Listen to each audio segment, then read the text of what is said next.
आता एवढ्या दिवस तर भाऊ तुमच्या भावाच्या मागे कार्यक्रमात चालू होते, पण आता म्हटलं कार्यक्रम थोडं साईडला ठेवा आणि आपल्या घरचे पहिले कामं करा. आपल्याला गहू काढणार म्हटलं अर्जंटमध्ये, कारण काल रात्री आलं तर भाऊ पाणी आणि त्याच्या ना पुरा ओला होऊन गेला होता.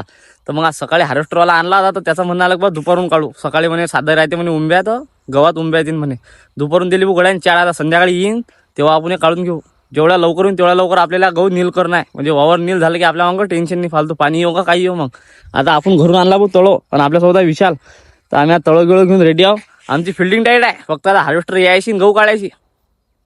मग आलणार भाऊ मशीन आल्यावर डायरेक्ट आपण मशीन बसलो, त्याने ते समोर जोडून घेतलं डायरेक्ट आपल्या वरातनी गहू काढायला सुरुवात केली. आता आपल्याला पहिलेच भाऊ ड्रायव्हिंगचा शौक आहे, त्यातनी आपल्या वरात हार्वेस्टर आल्यावर आपण खाली उभं राहीन का त्याला म्हटलं आता साईडला बस दे. म्हटलं मला शिकलो बा मी बी चालू ना. आणि आता त्यातनी विषय म्हणजे सकाळपासचा आपला गळी करायला म्हटलं तर गळ्याजोळ्यात भाऊ 4 हार्वेस्टर गळ्याला विचारपूस केला मी. आता गळ्याच नाव आहे भाऊ दीपक दाची ड्रायव्हिंग एवढी हार्ड आहे रे बाबा की धुरा म्हणा, तार म्हणा, झाड म्हणा कुठलीच सोडत नाही. पद्धतशीर घेते खालून लोन, पद्धतशीर नाराजी नाही करत घर मालकाची. आता कमीत कमी 6 वाजता आपला हार्वेस्टिंग करायला चालू केलं तर वावर, तर आता 7 वाजले तरी भाऊ चालूच आहे. आणखी 1 घंटा लागला पुरा. लाईट गीट लागले, आता चालूच आहे. आता टाकणं पडते गहू खाली, कारण भरला टप. आता टप भरला आता म्हणून फारीवर दिला टप खाली करून, आणि त्यातून 10-12 मुळं राहिले तेवढे घेतले मारून. मग दीपक भाऊच्या हार्वेस्टर मध्येच बसून गेलो फाट्यापर्यंत, कारण आपली गाडी आहे भाऊ फाट्यावर. दीपक भाऊची घेतली भेट आणि निघालो मग तिथून गाडीवर बसून घरी जायसाठी. तर मग आजच्यासाठी एवढंच मित्रांनो, भेटू पुढच्या ब्लॉगमध्ये. तुम्हाला असे इंटरेस्टिंग ब्लॉग पाहायचे असतील तर तुम्हाला पहिले मला फॉलो करणं पडेल. तुम्ही जेव्हा मला फॉलो करता तेव्हाच तुमच्या आयडीवर माझे व्हिडिओ दिसतील ना. तर मग आजच्यासाठी एवढंच.